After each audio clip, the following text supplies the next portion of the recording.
one of the things that you can, I think this heightens the meaning in your life, is to try to do difficult things, right? Aim high. Don't aim so damn high you can't manage it, and make sure you break down your aims into reasonably attainable sub-goals, but you want to aim high, and then you want to see how hyper-efficient you can get. That's a great thing to do in your early 20s, is to see, okay, like discipline yourself. You think, okay, how much work can I do if I load myself right to the maximum? How far can I work? How hard can I work until I exhaust myself? And then you back off, obviously, because the optimal amount of working, productive engagement, let's say, is that which is sustainable across decades. So you have to learn that, but you don't learn that without stretching yourself to your limits to begin with. And, if your life isn't everything it could be, and if you're suffering from an excess of meaninglessness, well, it means you're not oriented in the world of chaos and order properly. It's like you could learn to discipline yourself. Figure out what it is that you need to do and that you want to do, and then see how efficient you can get. Because one of the things that's quite fun is to figure out, if you have a task, I always tell my graduate students this if they're doing an experiment too. If you have a task that you have to do, it's really interesting to spend a few minutes, sometimes hours, depending on how long the task is. See if you can figure out how to do it from 5 to 10 times faster. It means you'll have to rearrange the way you think about it, but you can often do it. And that's how extremely productive people get so hyper efficient. It's unbelievable the degree to which our sanity depends on a functioning sociological structure. And here's why. Well, first of all, you kind of need to know what to do every day. You have to have a routine, because you're an animal, and if you have a dog or a cat, dogs are a really good example of this. Dogs like routine. They like to be walked the number of times a day that they're supposed to be walked, and they get quite sick very rapidly if you don't routinize their days. Children are exactly the same way. Now, you can overdo it, right? But still, you need to know approximately when you should get up. It should be approximately the same every day. You need to know approximately when you're going to eat. You need to know what you're going to eat. You need to know who you're going to eat with. You need to know where to buy your food. It's like 80% of your life, 70% of your life, something like that, consists of those things that you do every single day, that you repeat. Well, so you need structure, you need predictability, and you need more of it than you think, just to keep you sane. Now, if you're lucky, and maybe a bit odd, you can deviate 5% from the norm, or 10% from the norm, or something like that, carefully and cautiously, as long as the rest of you is all well-ordered in a normative manner. You might be able to get away with that, and you might be able to sustain it across time, and people might be able to tolerate you if you do it, or maybe you'll get really lucky and you happen to be creative, but reasonably well put together, and people will actually be happy that there's something idiosyncratic and unique about you. But even under those circumstances, mostly what you want is to have a routine that's disciplined, that's predictable, and bloody well stick to it. You're going to be way healthier and happier and saner if you do that. And then the other thing that you need, because this is one of the things the psychoanalysts got wrong, I think, is that they overestimated the degree to which sanity was a consequence of being properly structured internally, Because from the psychoanalytic point of view, you're sort of an ego, and that ego is inside you. And of course, it rests on an unconscious structure. But the purpose of psychoanalysis is to sort out that unconscious structure and the ego on top of it, and to make you a fully functioning and autonomous individual. But there's a problem with that, because the reason that you're sane as a fully functional and autonomous human being isn't because you've organized your psyche, even though that's important. The reason that you're sane if you have a well-organized unconscious and ego is because other people can tolerate having you around for reasonably extensive periods of time, and will cuff you across the back of the head every time you do something so stupid that people will dislike you permanently if you continue. And so what people are doing to each other all the time, just nonstop, is broadcasting sanity signals back and forth, right? It's like you smile at people if they're not only behaving properly, but behaving in a way that you would like to see them continue to behave. You frown at them if they're not, you ignore them if they're not, you shun them, you roll your eyes at them, you manifest a disgust face, you don't listen to them, you interrupt them, you won't cooperate with them, you won't compete with them. It's like you're blasting signals at other people about how to regulate their behavior so frequently, well, it just makes up all of your social interaction. That's why we face each other, and we have emotional displays on our face, and we're looking at each other's eyes, and we know as much as we can about what's going on with each other, given that we don't have immediate access to the contents of their consciousness. And so partly what you're doing with your routine is establishing yourself as a credible, reliable, trustworthy, potentially interesting human being who isn't going to do anything too erratic at any moment. And everyone else is around there tapping you into shape, making sure that that's exactly what you are. And that's how you stay sane. And so what happens to people too, if they don't have a routine and they get isolated, is they start to drift. And they drift badly because the world is too complicated for you to keep it organized all by yourself. You just cannot do it. So we outsource the problem of sanity. And it's very intelligent that we outsource the problem of sanity, because sanity is an impossibly complex problem. And so the way that we manage the incredibly complex problem is we have a very large number of brains working simultaneously on the problem all the time. Let's say I was dealing with a client, and maybe that was somebody who, say a man, 35 years old, he still lived at home. So he was too dependent. His room is a complete bloody catastrophe. And, he's living like a bratty 13-year-old. And that gets pretty ugly by the time you're 35.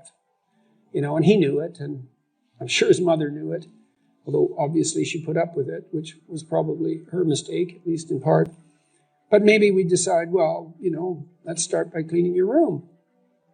And so as a cognitive behavioral psychologist, you engage in a process called collaborative empiricism. And that's partly to solve the problem that you described. Is, well, how do we know we set the right goal?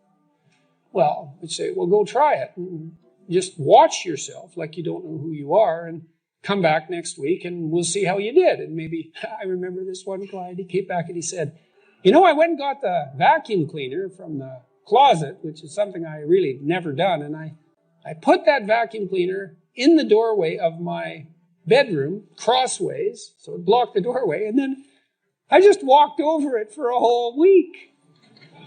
And look, he was completely nonplussed at his own intransigence. And look what he did, eh? He was so resentful and so angry that he, instead of vacuuming his damn bedroom like he planned, he just stuck the vacuum in his own way and then martyred himself over it every day for a week. It's like, okay, then, we're starting to get somewhere with the whole you living at home thing here. And so, well, that was too high a goal for him. And you say, well, how do you know that? It's like, well, he didn't do it, did he? So then what you do practically is you say, well, how about you bring that vacuum cleaner into your room this week, and that's your whole assignment. And just watch what happens when you bring it in. Watch the fantasies that flicker in the back of your mind as you live out your resentment at your therapist for daring to make you bring that vacuum across the threshold of your bedroom. And so if people catch those fantasies, that's quite the bloody nightmare and quite the revelation to themselves, I can tell you, because you have to be one angry person to put a vacuum cleaner in your doorway and walk over it every day for a week.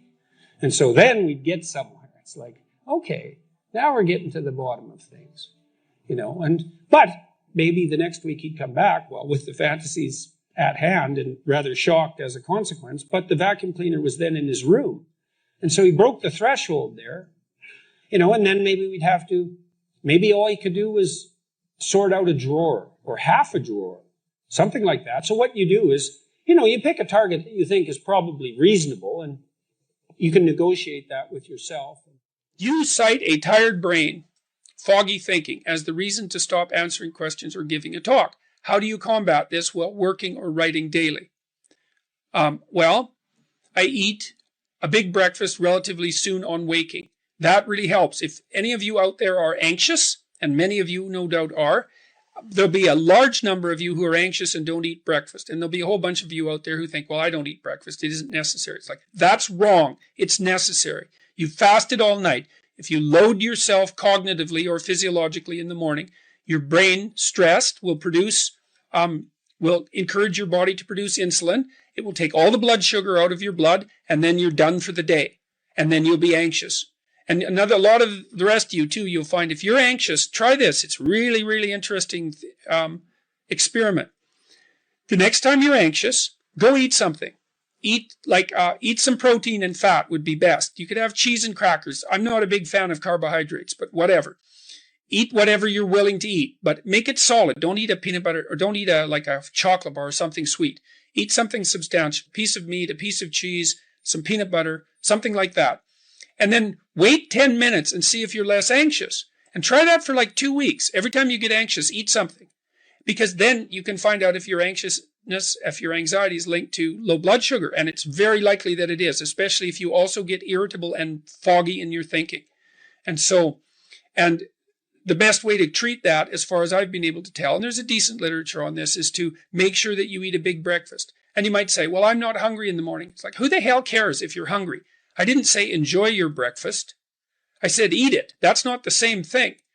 There's lots of things that you need to do that you don't enjoy to begin with. You'll get hungry in 6 months and then you'll start to enjoy it. So that's a massive difference. I take small naps quite frequently. If I'm wiped out, I'll go have a nap for 10 minutes or 15 minutes. And then that helps quite a lot. I try to wake up on a fairly regular schedule. That's another thing I would really recommend for people whose lives are in disarray and who are anxious. Try to fix your wake time. Going when you sleep, that's not so important. So you can still, stay up late and have fun and all that. But getting up in the morning is really helpful. So, and you also have to figure out how much you can work or write. I can't write for more than about my sustainable maximum for writing is 3 hours a day. And if I push it past that, then, especially if I'm editing, I make mistakes when I'm editing, so that's counterproductive, and I can't sustain it across time.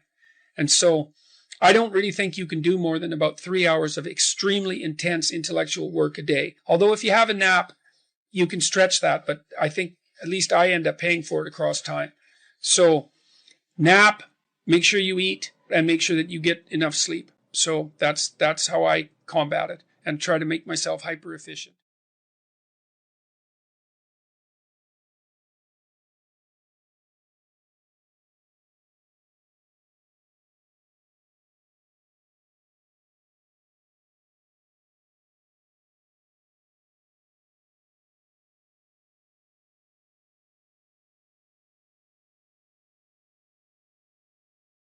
Like, you don't need to have all these things, but you better have most of them.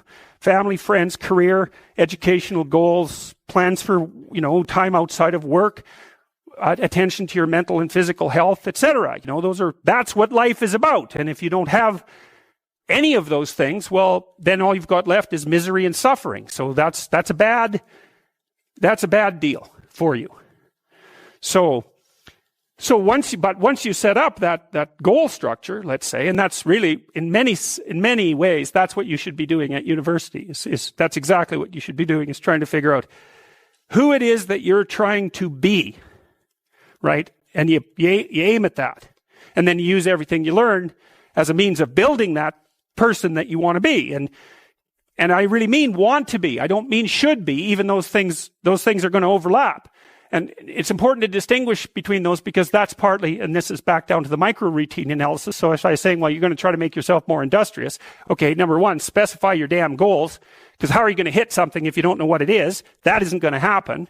And often people won't specify their goals too, because they don't like to specify conditions for failure. So if you keep yourself all vague and foggy, which is real easy, because that's just a matter of not doing as well, then you don't know when you fail. And people might say, well, I really don't want to know when I fail because that's painful. So I'll keep myself blind about when I fail.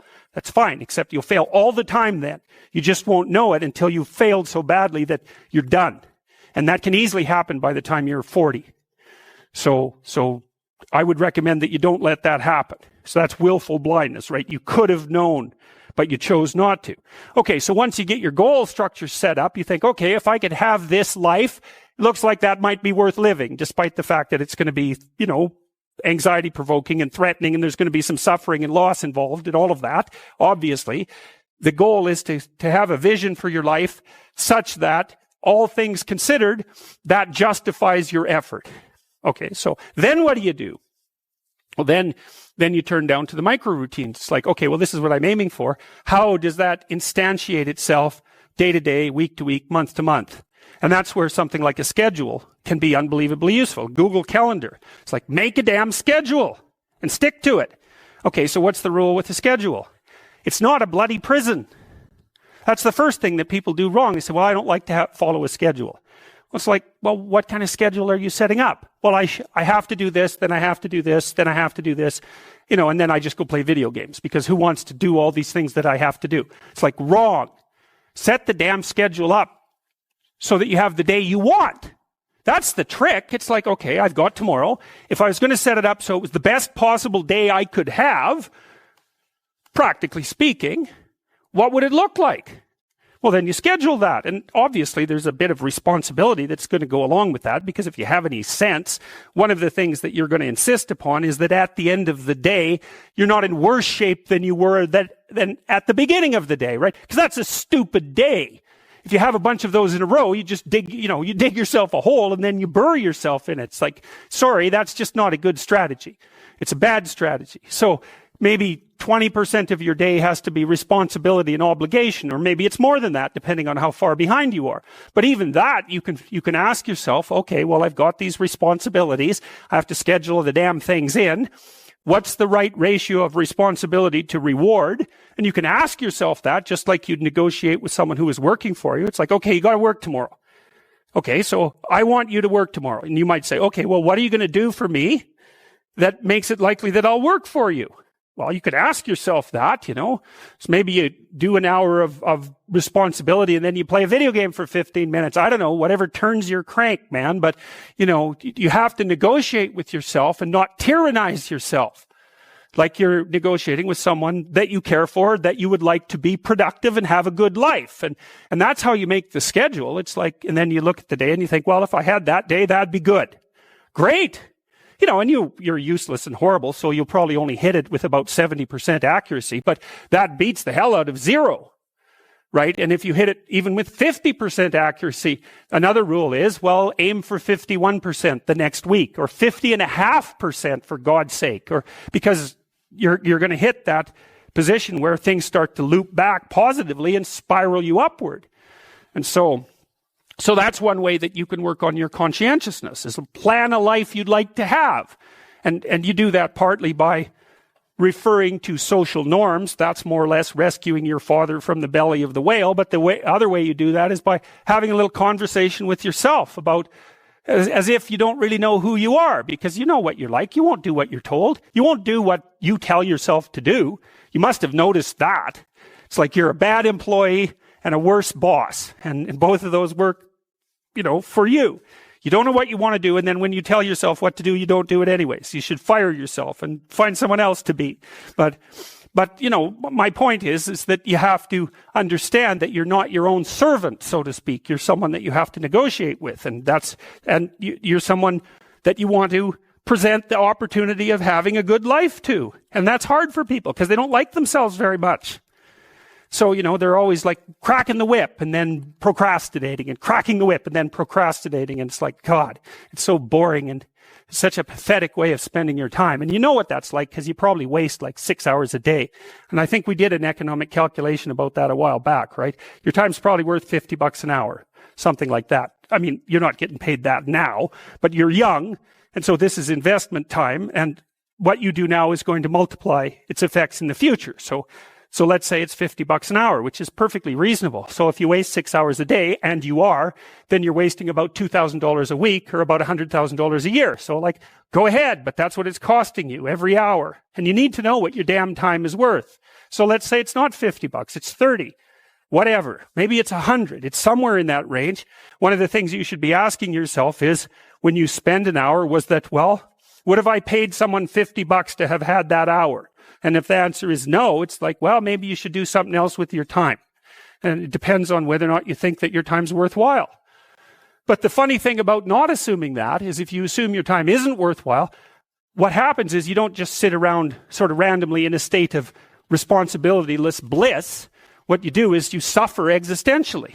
And so that seems like a stupid solution. If you take people and I've told you this, and you expose them voluntarily to things that they are avoiding and are afraid of, that they know they need to overcome in order to meet their goals, their self-defined goals. If you can teach people to stand up in the face of the things they're afraid of, they get stronger. And you don't know what the upper limits to that are, because you might ask yourself, like, if for 10 years, if you didn't avoid doing what you knew you needed to do, by your own definitions, right, within the value structure that you've created to the degree that you've done that, what would you be like? Well, there are remarkable people who come into the world from time to time, and there are people who do find out over decades-long periods what they could be like if they were who they were, if they spoke their being forward.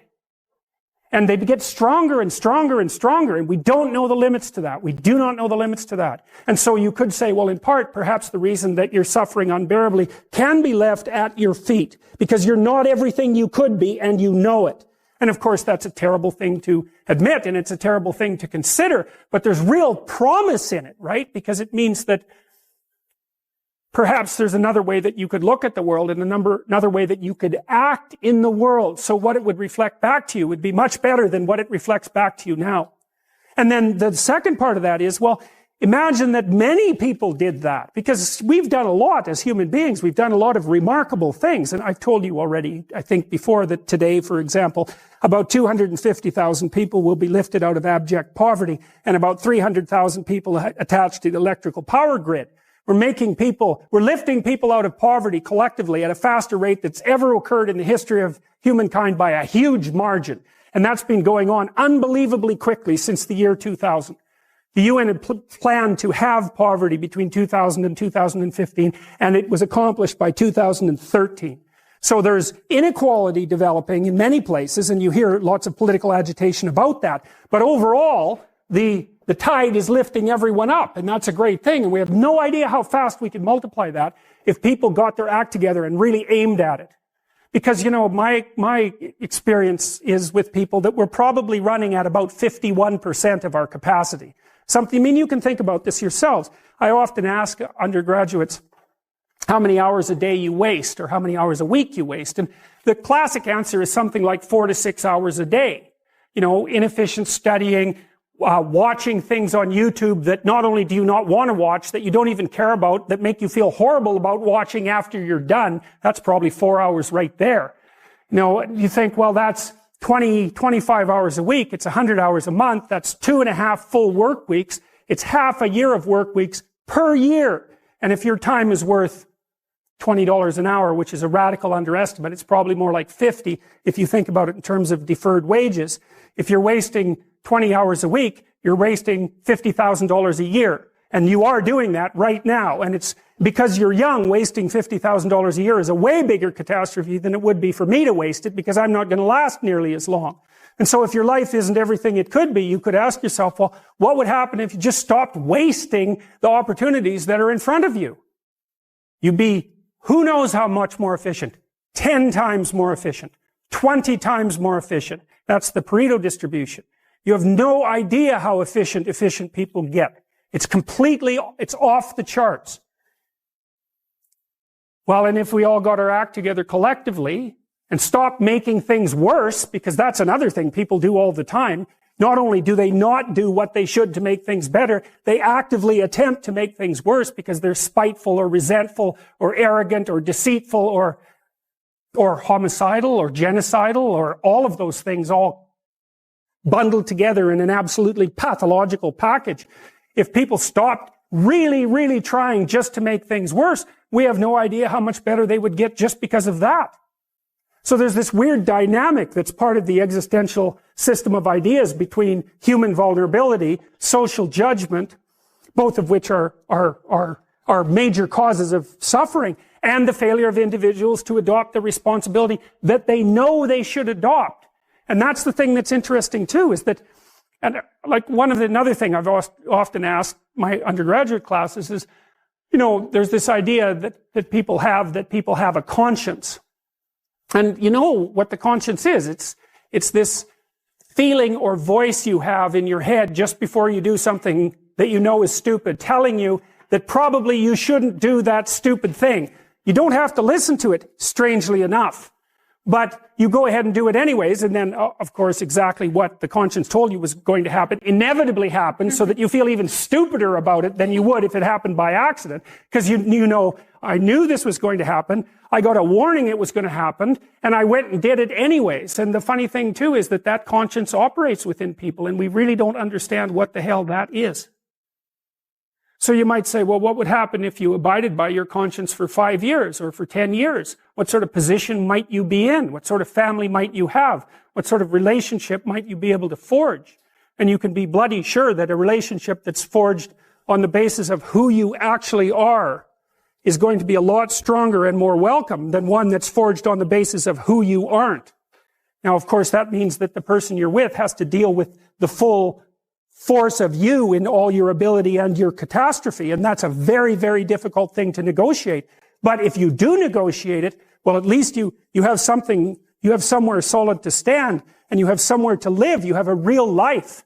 And it's a great basis upon which to bring children into the world, for example, because you can have an actual relationship with them instead of torturing them half to death, which is what happens in a tremendously large minority of cases.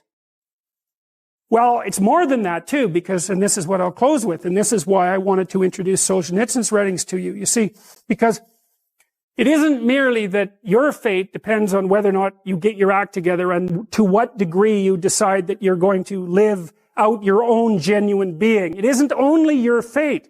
It's the fate of everyone that you're networked with.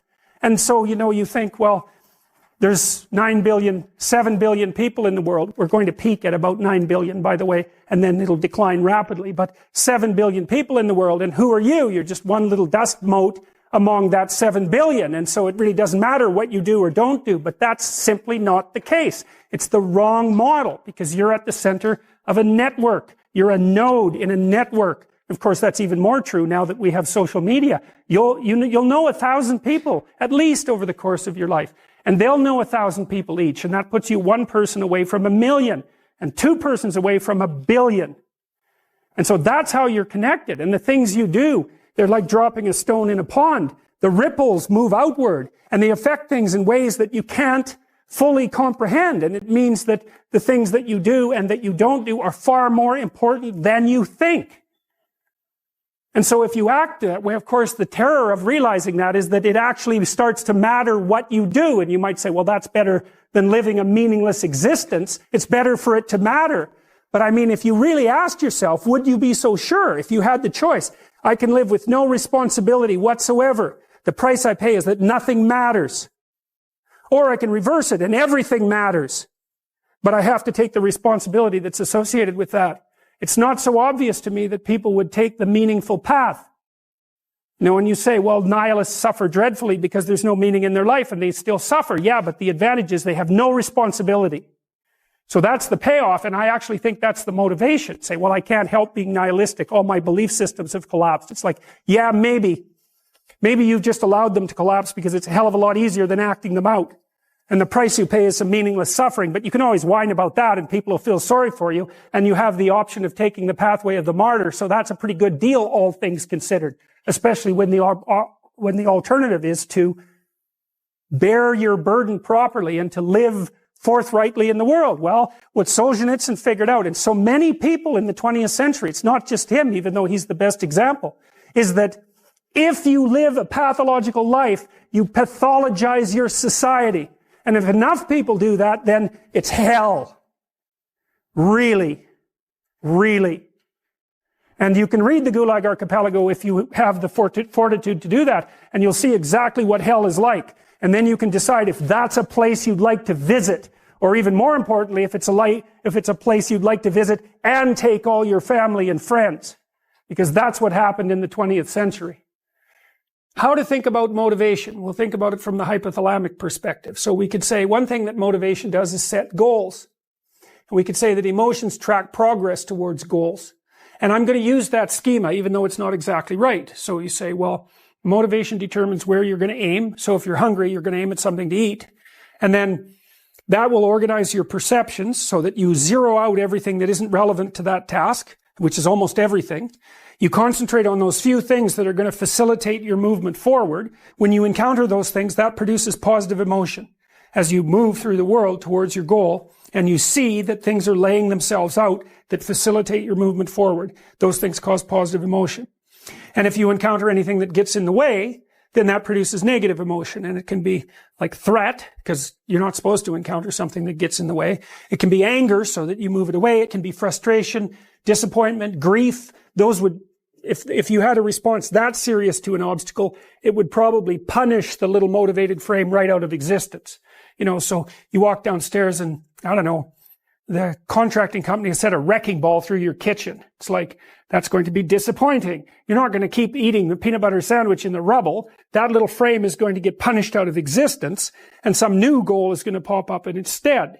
And, one of the things we're going to try to sort out is, how do you decide when you've encountered an obstacle that's so big that you should just quit and go do something else?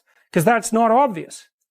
And you can get into counterproductive persistence pretty easily. So we don't know how people solve that problem. It's a really complicated one. So anyways, we're going to work on that scenario. Your hypothalamus pops up micro goals that are directly relevant to biological survival. That produces a frame of reference. So it's not a goal, it's not a drive, and it's not a collection of behaviors. It's a little personality. And the personality has a viewpoint, it has thoughts that go along with it. It has perceptions, it has action tendencies, all of that. You can see this in addiction, most particularly. So one of the things that you find often with people who are alcoholic is they lie all the time. And that's because when they built a little alcohol-dependent personality inside of themselves, or a big one, maybe it's 90% of their personality, and one of the things that consists of is all the rationalizations that they've used over the years to justify their addiction to themselves and to other people. And so the addiction has a personality. And so when the person is off, or maybe they're addicted to meth or something like that, where, the addiction is more, it's more short-term powerful than I would say than an alcohol addiction. They'll say anything. And the words are just tools used to get towards the goal. And if they happen to be deceptive, whatever, it doesn't matter. They're just practical tools to get towards the goal. And then when you get towards the goal and you take a nice shot of meth or something like that, you reinforce all those rationales that you used to get the drug, and then the next time you're even a better deceiver and liar.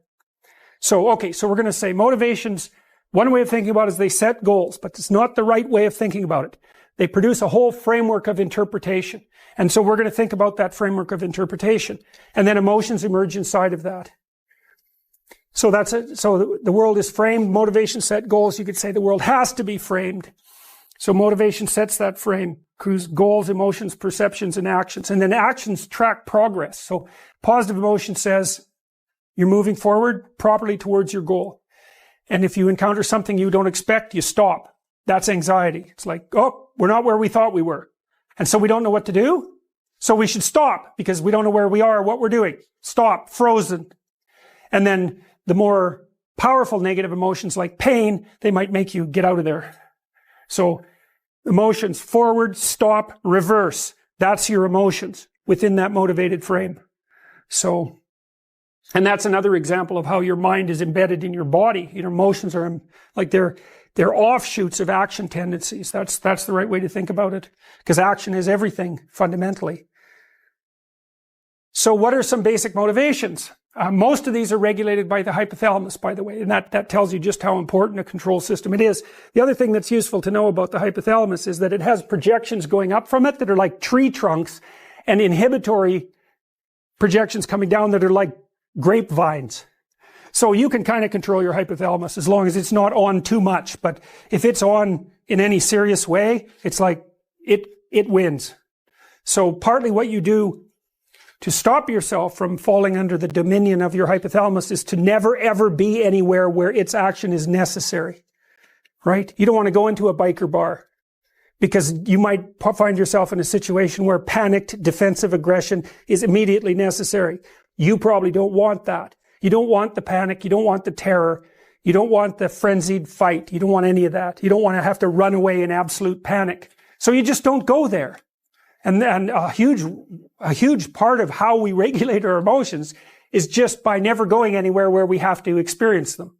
And so that has very little to do with internal inhibitory control and everything to do with staying where you belong. The Myth of Mental Illness by Thomas Szasz, S-Z-A-S-Z. It's a classic. You should read it. If you're interested in psychology, read it. Like, it's a classic. And he basically said, most people have problems in living. They don't have psychological problems. And so I've experienced, despite my love for the psychoanalysts, very frequently what I'm doing as a therapist is helping people have a life that would work. You know, and you can parameterize that. It's like, what do you need? How about some friends? That people kind of like that. How about an intimate relationship with someone that you can trust, that maybe has a future? That'd be good. How about a career that puts you in a dominance hierarchy somewhere, so at least you've got some possibility of rising, some possibility of stabilizing yourself, and a schedule and a routine, because no one can live without a routine. You just forget that. If you guys don't have a routine, I would recommend, like, you get one going, because you cannot be mentally healthy without a routine. You need to pick a time to get up. Whatever time you want, but pick one and stick to it, because otherwise you dysregulate your circadian rhythms and they regulate your mood. And eat something in the morning. I've had lots of clients who've had anxiety disorders. I had one client who was literally starving. Very smart girl.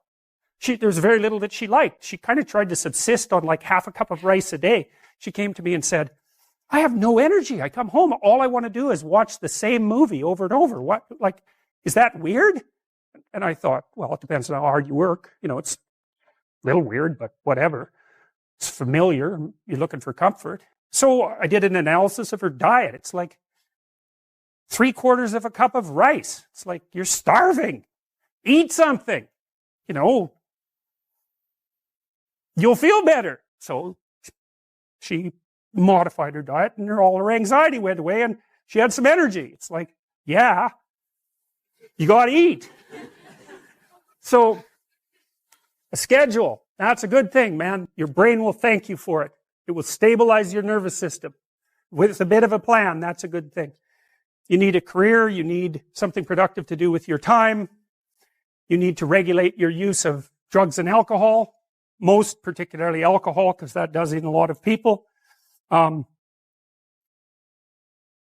need a family, like the family you have, your parents and all that. It'd be nice if you all got along. You could work on that. That's a good thing to work on. And then, you know, you probably need children at some point. And that's life.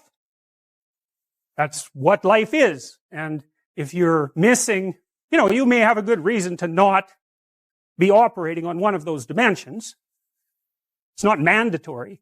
But I can tell you that if you're not operating reasonably well on 4, I think I mentioned 6, if you're not operating reasonably well on at least 3 of them, there's no way you're going to be psychologically thriving.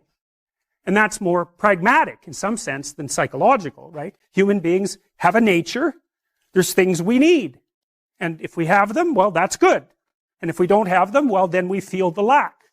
And so behaviorists, behavioral psychologists concentrate a lot more on that sort of thing. You know, it's practical. It's like strategizing. Make a career plan. Figure out how to negotiate, because that's bloody important. Figure out how to say what you need. Figure out how to tell the truth to people. Figure out how to listen to your partner in particular, because if you listen to them, they will actually tell you what they want. And sometimes you can give it to them and maybe they'll return the favor. And if you practice that for like 15 years, well, then maybe you're constantly giving each other what you want. Well, hooray. That would be good. And then there's 2 of you under most circumstances. And it's better to have 2 brains than 1. Because people think differently because of their temperament mostly. And so the negotiation is where the wisdom arises. And it's part of the transformation, the psychological transformation that's attendant on an intimate relationship. And one of the fundamental purposes of a long-term intimate relationship.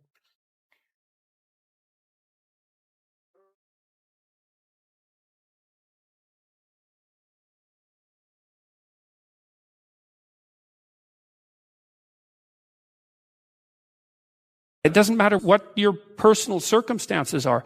There's always something that isn't right near you, isn't correct, isn't laid out properly, that you could just fix if you wanted to. There's no shortage of opportunities to do that. You can do that in your own mind. You can do that in your own room. You can do that in your own household, in your local community. And maybe if you get good at doing it at all those levels, then you can start to look beyond that. If you adopt an attitude that the role that you should play is to make things better wherever you are, however you can, that what would actually happen would be that things would get better wherever you are. The world shifts itself around your aim. Because you're a creature that has an aim. You have to have an aim in order to do something. You're an aiming creature. You look at a point and you move towards it. It's built right into you. So that sets up the world around you. It organizes all of your perceptions. It organizes what you see and you don't see. It organizes your emotions and your motivations. So you organize yourself around that aim. And then what happens is the day manifests itself as a set of challenges and problems. And if you solve them properly, then you stay on the pathway towards that aim. And you can concentrate on the day. And so that way you get to have your cake and eat it too, because you can point into the distance, the far distance, and you can live in the day. And it seems to me that makes every moment of the day supercharged with meaning, because if everything that you're doing every day is related to the highest possible aim that you can conceptualize, well, that's the very definition of the meaning that would sustain you in your life. An uphill trajectory is actually even better than being somewhere good as far as I'm concerned, because one of the things that really makes your life meaningful is the clear realization that you're headed somewhere better than you are now. And then it's even better if you also understand that there's a direct causal relationship between the things that you're doing and the steepness of that incline. There's two modes of being in the world, right? There's one where you adopt the responsibility for living properly, for being properly, and you make the sacrifices necessary for doing that, and then everything will flourish properly. And the other one is a pathway of resentment and bitterness and rejection and genocide. If you make your life 0.1% better a week, man, in 2 or 3 years, you're in such a better place than you were that it isn't even like the same domain. And if you keep that up for 10 years or 20 years, especially if you're young and you start early, you start to straighten yourself out and fix the things that you can fix. You can transform your lives in ways that are completely unimaginable. And God only knows what the upper limit of that is in terms of human possibility.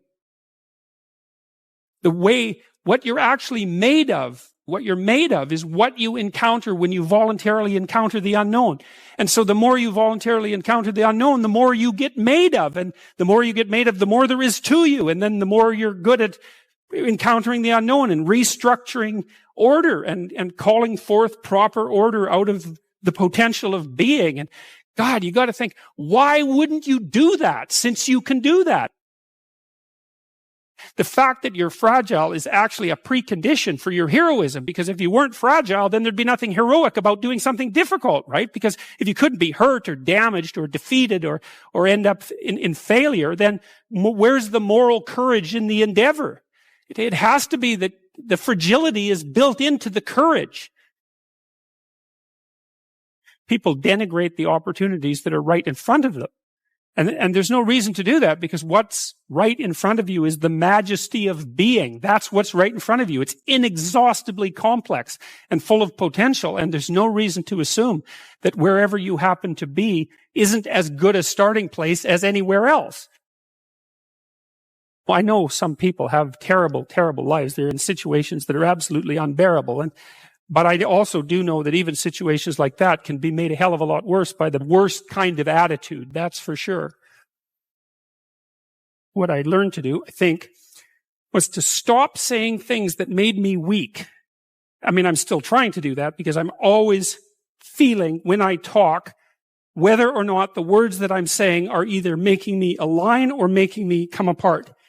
I think alignment is the right way of conceptualizing it, because I think if you say things that are as true as you can say them, let's say, then They come out of the depths inside of you. Because we don't know where thoughts come from. We don't know how far down into your substructure the thoughts emerge. We don't know what processes of physiological alignment are necessary for you to speak from the core of your being. We don't understand any of that. We don't even conceptualize that, but I believe that you can feel that.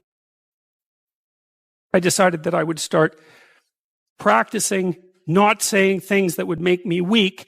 And what happened was that I had to stop saying almost everything that I was saying.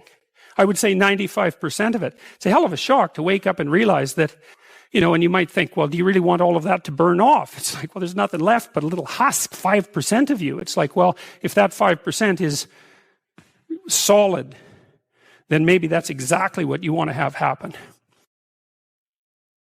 The issue is there are times in your life where you know that the thing that you're saying is not true. It's a deception. It's a lie of some sort, and you're using it to manipulate yourself or another person or the world. And you're also fully possessed of the idea that you can get away with it. Where are you once you destroy your own ideal? What's left for you? There's nowhere to go. There's no up. And when there's no up, there's a lot of down. If you destroy your own ideal, which you do with jealousy and resentment and the desire to pull down people who you would like to be, let's say, then you end up in a situation that's indistinguishable from hell. Your moral degeneration contributes in no small way to the degeneration of the entire cosmos. Stop cheating at whatever game it is that you've chosen to play. That's a good start, and that'll straighten out your life.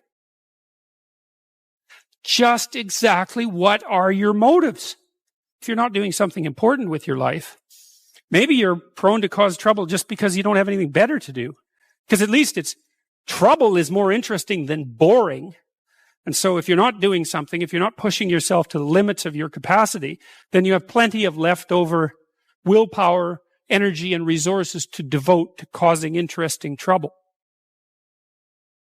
There are so many things that need doing that all you really have to do is open your eyes and look at them and then decide that you're actually going to do something about them. And you might think, well, what's within my scope of influence is so trivial that it's not worth doing. It's like, it won't stay trivial for long if you do it.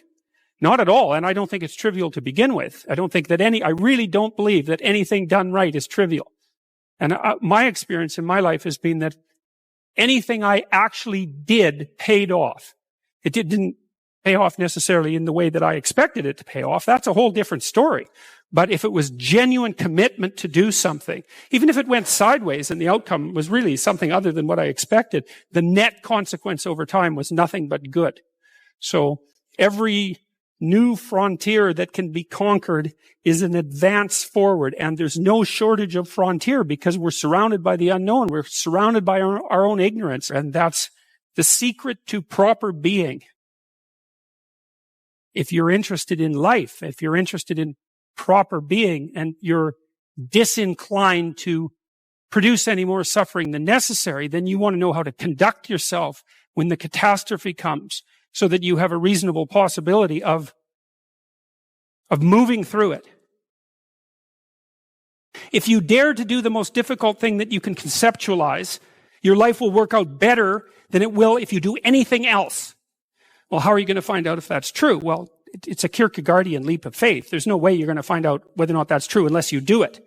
So no one can tell you either. You have to be all in this game. There is no more effective way of operating in the world than to conceptualize the highest good that you can and then strive to attain it. There's no better pathway to self-realization and the ennoblement of being than to posit the highest good that you can conceive of and commit yourself to it. You can take whatever job you have and you can make it a real nice little piece of absolute misery. Or you can act like a civilized human being and notice that no matter where you are, there's a richness and a complexity that's completely inexhaustible right at hand. And then you can take that seriously and you can say, well, I can make it a lot better if I want to. I can get along properly with my coworkers and not gossip behind their back, and I can treat my customers properly. And if an opportunity comes my way, I can take it and I can see what happens. I plan on taking my own life very soon. Why shouldn't I? Well, I'm going to assume this isn't a casual question, that's been put out for the purposes of display. Well, the first thing I would say is you have to think very carefully through the consequences of that for other people. So I've had clients in my clinical practice who never recovered from the suicide of a family member. Decades later, they're still torturing themselves about it. And so that's what you leave behind. Now, the problem is you might be dreaming about that, because maybe you're feeling that life has been twisted against you and that people deserve to suffer for the misery that they've imposed upon you. But I would say, think very, very carefully before you go down that route. It's a terrible thing to leave people with. And so part of the reason that suicide has been illegal in most societies is because it absolutely devastates the people you leave behind. And you might think, well, if you're really depressed, then maybe you're really depressed. That's a possibility. You might think, well, those people would be better off without me. It's like, and if you get really depressed, you can think that way, and you can even get to the point where you can't think any other way than that. And I would say, if you're at the point where you can't think any other way than that, then you should tell someone and you should go to the hospital. Because that can happen, it can happen if you get depressed. And there are treatments for depression, and many of them work. For some people, antidepressants work like mad. Now, they don't work for everyone, and I'm not claiming that they're a panacea, but they certainly beat the hell out of suicide. Right? And even if they have some negative side effects, and sometimes they do, quite frequently they do, the negative side effects aren't fatal. It's like, well, there's the possibility that your condition is physical, that you're ill in some way, either physically or perhaps you have a psychological problem. Maybe you were hurt or there's lots of reasons that people get depressed that are very, very complex. I would say don't give up hope and do something final before you've explored all possible options.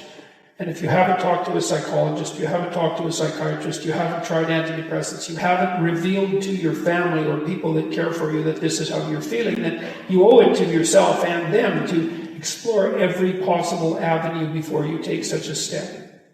And then you don't want to deprive the world of what you can bring to the world. That's the other thing, you have intrinsic value, and you can't just casually bring that to an end. You leave a hole in the fabric of being itself. So, and a wise man that I once worked with said, he was a very strange person. He was a psychologist at the maximum security prison in Edmonton, and I worked with him for a while, briefly, very briefly, at the prison itself. And he said, you can always commit suicide tomorrow. And that's it's a flippant statement in some sense, but he meant it in a very serious way. It's like, you only get to decide that once, and you can put it off. And so I would say just put it off, and then put it off some more, and then put it off some more, and see what you can do to put yourself together. You explore every possible option.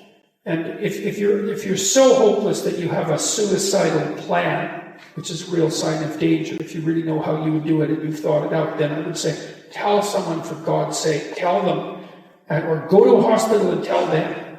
And for sure, try antidepressants, but what the hell do you have to lose? So do everything you possibly can to address the issue before you do something like that. And do give some thought to the people that you're going to leave behind, because believe me, you may just absolutely wipe them out in a way that they will never recover from. You cannot fix someone's suicide.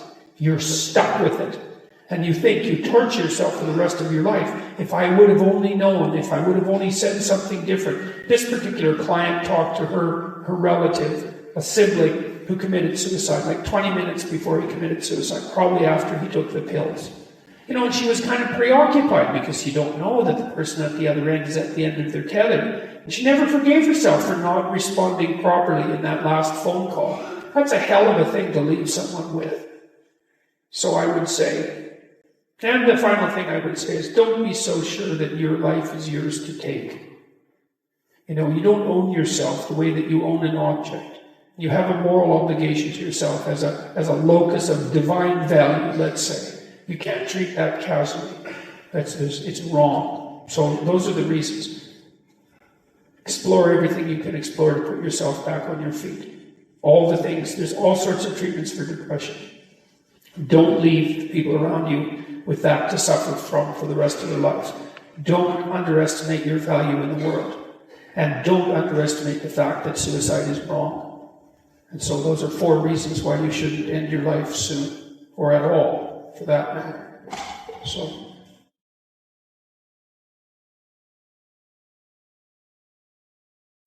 Our daughter ended her life at 24 due to depression. If someone is determined to end their life, how can one change their mind? Oh, well, first of all, I'm very sorry about that. That's a terrible thing. Look, I had this friend,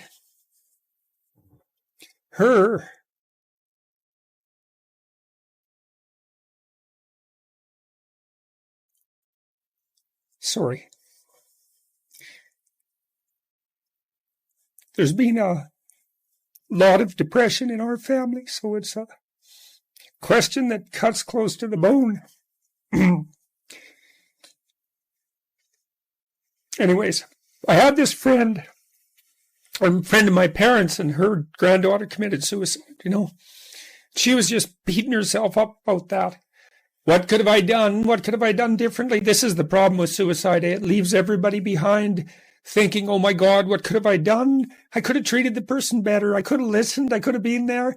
It's like, and she was just beating herself up about this, really feeling that she wasn't a useful person, that she'd failed as a grandmother. She's a really good person, And so I went for a walk with her, and I said, and she's married and she likes her husband, and he's a really good guy.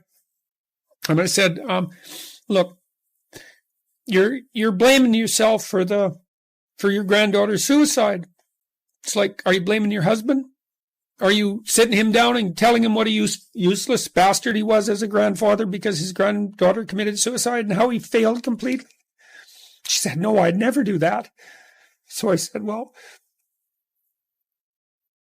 don't do it to yourself. No. Depression is a terrible thing. And many, many, many things cause it, and we don't understand. We understand some of them, but lots of them we don't understand at all. Sometimes people get depressed because they're really sick.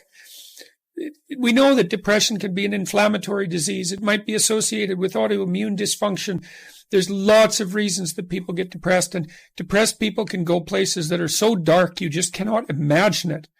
And it isn't necessarily the case that you can always rescue someone, but drowning yourself in the aftermath of a suicide is not helpful. So there's a good room for self-forgiveness there. Maybe you did some things you shouldn't have done that were reprehensible and all of that, but you don't want to beat yourself up. Remember the presumption of innocence, right? Innocent until proven guilty. And you have to apply that to yourself. I think there are times when people are so depressed that there isn't anything that anyone can do. And the depressed person thinks, and this is probably the worst part of it, the depressed person thinks, everywhere I look, it's nothing but catastrophe. And I can't see any way out of it. I can't see any path forward whatsoever. And then they think as well, and maybe it's the combination of these two thoughts that really make people suicidal. It's like, it's hopeless. It isn't going to get any better. No matter where I turn, there's no escape. The suffering is unbearable. And I'm absolutely no use whatsoever to anyone. It would be better for everyone if I was just gone, because if I'm not so much of a burden now that it's going to destroy their life, then I'm going to be that much of a burden in the future. And so it's hard to imagine what that's like for people, but it's dreadful. And there's lots of ways you get there. And so you can listen to people. You can desperately encourage them to seek the help they need. Like I've seen antidepressants work miracles on very, very many people. Now, they don't work for everyone, and they're not a panacea, but, they have side effects and all of that. But one of the side effects of untreated depression is that you kill yourself, and there is no recovery from that. And the probability is actually rather high. So You can go to war with them about antidepressants. If the person can't get out of their depression and they're suicidal, it's like, what do they have to lose? 1 month on antidepressants. They'll know. Well, they might have to experiment longer because it would depend on, some people respond better to some classes of antidepressants than the others. It's worth having a war with someone if they're in dire straits and they won't do everything they can to get better. ECT works, electroconvulsive therapy works for intractable depression. It's a terrible thing to contemplate, but the modern versions of ECT aren't. One flew over the cuckoo's nest. And again, it's like there's no coming back from death.